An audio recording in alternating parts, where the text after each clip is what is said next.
What up, YouTube? It's your boy Henny Knows and Sabrinah. And we're back at it again with a brand new video. Oh man, my legs are showing crazy.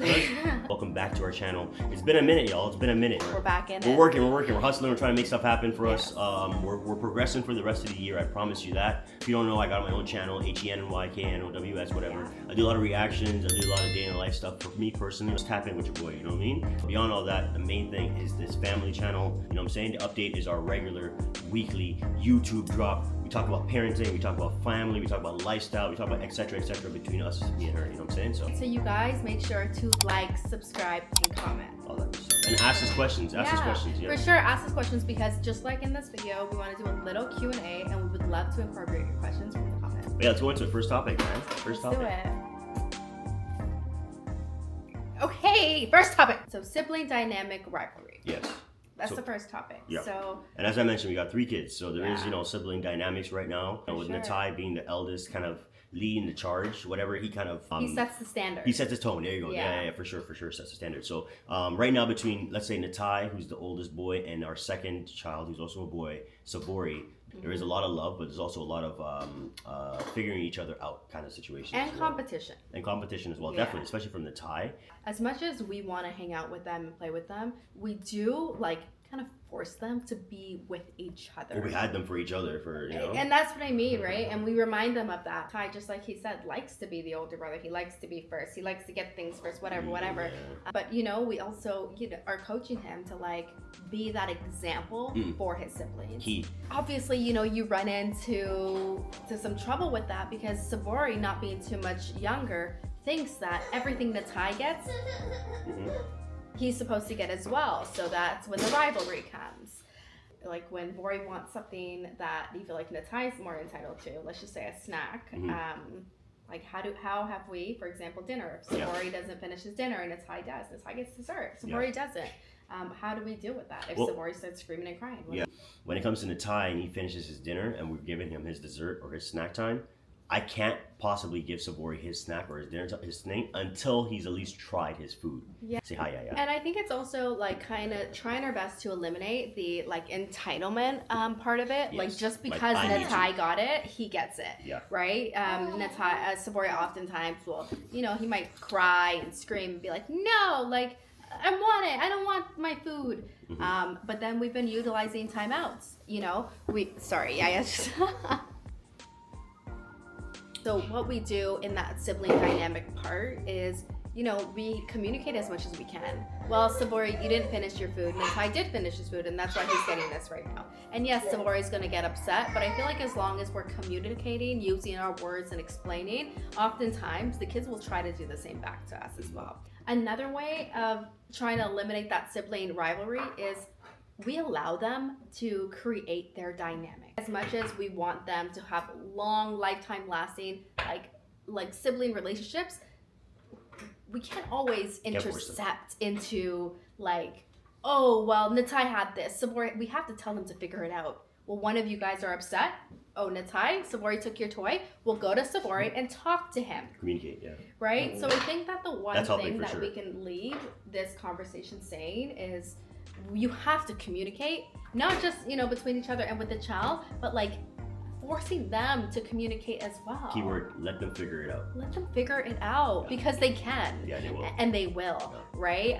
There's times where Daddy and I we need a second. And so maybe we have our cameras in the room, we just put them in the room and all of them play. And oftentimes, whether they're playing together or not, they figure it out with us not being there, right? And I'm finding that they're actually taking care of each other too. Better. Sabori, the 2-year-old, is always like, Natai wants water, or I'm gonna bring this to Natai. And Natai, same thing, how's Bori? Let me go get Bori. So that love and that attention, that friendship is definitely being built, and it's amazing to see. It's important as parents that, and I'll leave it here, is that we do take a step back sometimes. Yes. And whether it's about the fighting, any quarreling, or whatever it is, you take a step back, you observe. Obviously, you intercept if there's a little bit of too much, but observe how they're going to deal with it, because when they go out into the real world, this is where they learn from, right? They learn how to deal with their parents, they learn how to deal with their brother and their sister, And then they use that. And to be fair, Natai's wonderful with his friends. Yeah. Genuinely. He's wonderful. He's very caring, and he understands when to take a step back. And I think that's, an important skill that we taught him. Yeah. Agree with that for sure. Now step one. Those are. Yeah, that's conversation number one. If you guys have any tips for sibling rivalry, obviously our kids are small and they're gonna grow, and we're gonna have to deal with a lot of battles, far and in between. So drop them in the comments. Yes, for sure. Topic 2. This one's about emotions. Okay. This one's about how we are dealing with needing space, right? When we're as parents, getting frustrated, getting sad, when you're dealing with something as a parent and you have 3 or 4 or 5 or 2 or even 1 kid around you, you need your own space. And this is, I hope this conversation, this specific part, is how y'all are dealing with it or how we are managing it at this time. Mm-hmm. Yeah.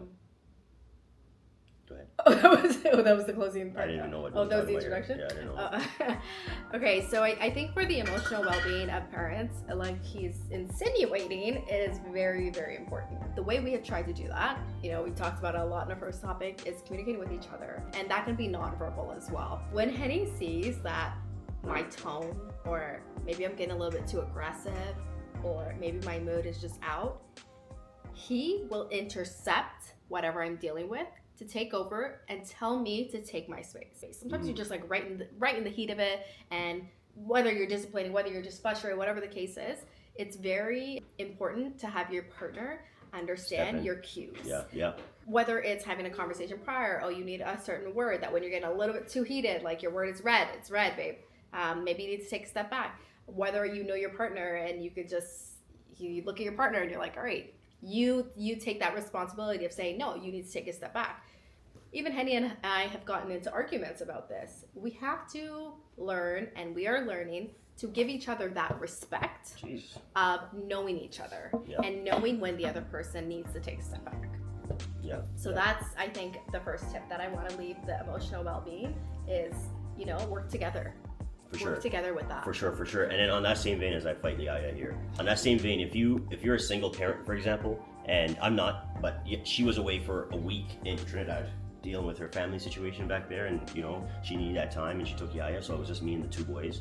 It's a lot, it's a lot to manage, a lot of personalities in the house, and something that I try to do, and I'm hoping this can help anybody that's single or by themselves in the parenting journey, is you have to figure out what it is that you can occupy their time with, where they're like solo doing it, if that makes sense. Something I found that really helps, and she brought it in, is activity books for Natai specifically. Yeah. Right? Natai loves coming home and doing activities for it, and that will take up an hour of his time. As long as he knows what he's doing, you tell him, okay, Natai, this is all the stuff I need you to do. He's happy, he's doing it. Savori loves to eat, but he also likes to be distracted by certain things that he can play with. Fidgets, touch stuff like that. So for example, if I come home and I'm like having a horrible time dealing with whatever you got to deal with, I set up one kid doing his activities, I set up the other kid doing his activities, and it's like that gives me, let's say 20 minutes. You're not gonna get an hour to yourself until the kids go to sleep. Parents, let's dip it in the butt. You're not getting that time. It's not gonna happen. You signed up for this. Understand that your kids are important and they're gonna be taking all your time. Deal with it. Suck it up. Go into the next part where it's like, okay, how can I manage this? Right? Manage the emotions. Mm-hmm. If you get 20 minutes of relief, even 10 minutes, take that time. Like really think about it. Be like, I got 20 minutes. Let me meditate, let me rest, let me relax, or whatever it is. And that 20 minutes is up, the kids need you, get back in there. And then that can give you time until at least bedtime, where now you can go ahead and get more time to yourself. And yeah, that 20 minutes, that little bit of time is how I think you as a single parent or someone who's doing solo, or if your partner's away, that's how you can manage your time. She throws stuff on the ground. Just to tag along with that, I think it's also important to schedule yourself and establish a routine so that you make the time to organize these things. Because sometimes in the heat of the moment, it's hard to, where's the activity? Where's this? Yeah. Have that ready. Plan ahead. Yeah, for sure. Right? Because when you plan ahead, things are just, I don't know, just for us at least, a piece of cake. It's like, all right, this step, next step, this step, next step. And then also when you're planning ahead and establishing a schedule, you know when you get your hour break, and just knowing when you get a break gives you that sense of relief, knowing that this isn't forever. I don't have to deal with this forever. Exactly. Right? So routine and scheduling yourself ahead of time, even for the kids, is definitely a way we try to establish emotional well-being and save ourselves from a little bit, you know. But you have to, perfect this is perfect example. Like you have to be able to be flexible in your lifestyle and your thing. This is real life. This is like we have a baby running around trying to like bother us and play with us. Yeah. We get it. I'm not gonna yell at her. You know what I mean? She's literally 1 year old and she's the cutest little animal in the world. And So you also gotta manage it. understanding that in the next hour she's gonna go for her 3-hour nap, and we're gonna get the time that we need. What was it Anyways, before I keep getting And lastly, tips that we want to give you that only take 5 minutes but save us plenty of time for the day and through for the the week. day and week. Yeah. Go ahead. So we speak about it a lot, but it's establishing a schedule for yourself Definitely. and for the kids. Definitely. That's the only way I see fit to preserve our emotional well-being, but also just to save a lot of time throughout the day. Definitely. Right? So plan ahead. That's number one. Tip number 2 is just getting a little more specific. Is using one day out of your week to, whether it's plan your week, plan the clothes, plan the meals, plan whatever, sacrifice that one day to establish your week. So to give you an example, we do laundry every Saturday and or Sunday. What we do is we fold up the kids' clothes, all their outfits, and we organize them for the week. We do that all on the weekend. So that in the mornings when the kids need to get ready, one of us just goes in the cupboard. I'll show you right here actually. Jammies and then clothes, and then when we do laundry again, I'll reset the other side. Done. No figuring out, oh mommy, I want to wear this, I want to wear that. And the good thing is our kids have gotten so used to that they don't ask for, oh mommy, I want to wear this shirt, I want to wear that shirt. Can you get me this socks? They just see what's in front of them and say, all right, this is the plan. Tip number 3 is just like with your food and your schedule. I've just found that planning, okay, what are they gonna have for breakfast? What are they gonna have for their lunches and their dinners? At least write it down. So that if you don't know, you can go through your notes and be like, all right, I can make this. I know I have ground chicken in the fridge. Yeah. I can make this for the kids. I know I have flour, whatever, to make a quesadilla.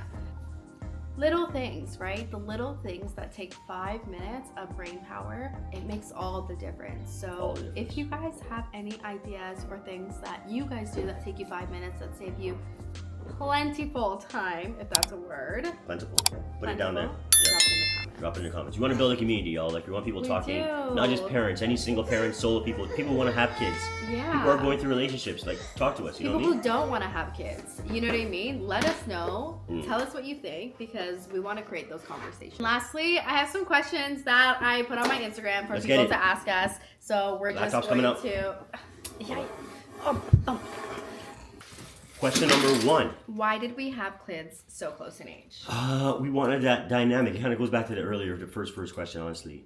We wanted a strong familial friendship between the brothers and the sister, to be able to like play along and be understanding of each other's each other's milestone. Yeah. Meaning Natai's 4 but Sabori's 2. Like, he's not that far removed. No. I feel like if Natai was 6 or 7 and Sabori was 2, there'll be a bigger divide there where Natai doesn't necessarily want to play with him, because Natai, even though he's only 4, sometimes he does only want to play by himself or play with his other friends, or, you know, why is Sabori doing this? So at least having a 2-year-old that's turning 3 this year really, really helps. Me personally. it just gives us and them the best chance for them to be friends. Yes.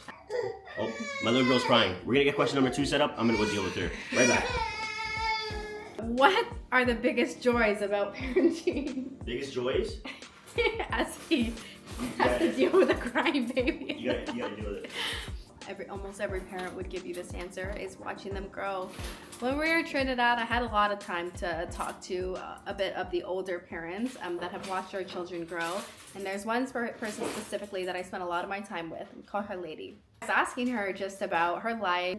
I asked her, I said, like, what do you love most about it? And she said, you know, at this grown age, she still looks at them like her babies. That kind of felt outer body for me, because I look at my kids like Natai, he's like, I still see him as my little baby. To think that when he's grown and getting married, whatever the case is, that I'm still gonna feel that same joy of like, wow, how did we create this? I think that's the biggest joy. It's just watching what you've created come to life. Biggest joy about parenting. Come on, Daddy, let's hear it. They're little faces, man. They're little faces. Yaya, Sabori, Natai, all 3 of them. They get really, really crazy, and I'm gonna be very, very candid with y'all. They get annoying at times. You know what I mean? But when you see their little faces smile, or give you a hug, Or even like she's been gone for a week, she comes back home, she sees them.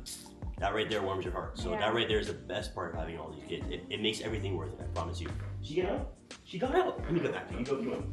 And I will say, I guess just on that, another joy that I've had with seeing their faces is seeing how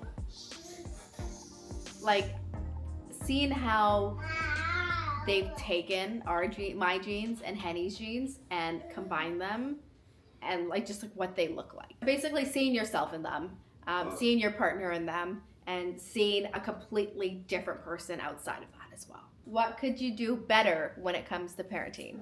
I think the answer is a lot. I think as parents, we are always growing, changing, transforming, and we're all trying our best. As parents, we're growing as well. So what could we do better? Everything. We're not perfect. We're not the best at anything. We're learning, we're growing, and we're trying our best. Every different milestone, there's a different struggle that tags along to it, but also there's a different joy. There's not one thing that you're gonna be horrible at or better at. It's gonna be a lot. What was the question? What could you do better when it comes to parenting? What can I do better as a parent? Everything. For me, and I'm hoping for you as well, and I'm hoping for all parents, you think you can do every single thing better. I want to give them more time, I want to give them more attention, I want to be able to get them everything they want, but I also want to be able to instill good values and good qualities. So I'm constantly trying to learn, constantly trying to get more patient, because that's one of the things that I have to work on consistently. Being less quick to anger and more quick to help and be understanding. Doing stuff that I can definitely work on. Yeah, I think that's the main thing. Just everything needs to be consistently thought about. Everything needs to consistently be worked on, and just completely trying to strive for greatness with your kids and your people terms. And I think if you're with the right partner, the right person, your answer should basically be the same. And as you saw here. And Yaya wants to turn this off, so we're gonna close this off because I need to go play with this little girl, and then she's gotta play with this little girl, and I gotta play. Daddy! Oh, I'm sorry. Daddy! With that being said, thank you guys for watching. Huh? What did you say? What did you say? No, what did you say? Okay, let's say. My phone! That's your phone. Alright, peace out, y'all. A-Town down, all that good stuff. Make sure you like, subscribe, comment. It's your boy Henny and Sabrinah! And then baby Yaya. And Yaya with a sneak peek. Say bye! Yaya! Say bye! Y'all caught a key moment, man. Peace. Bye!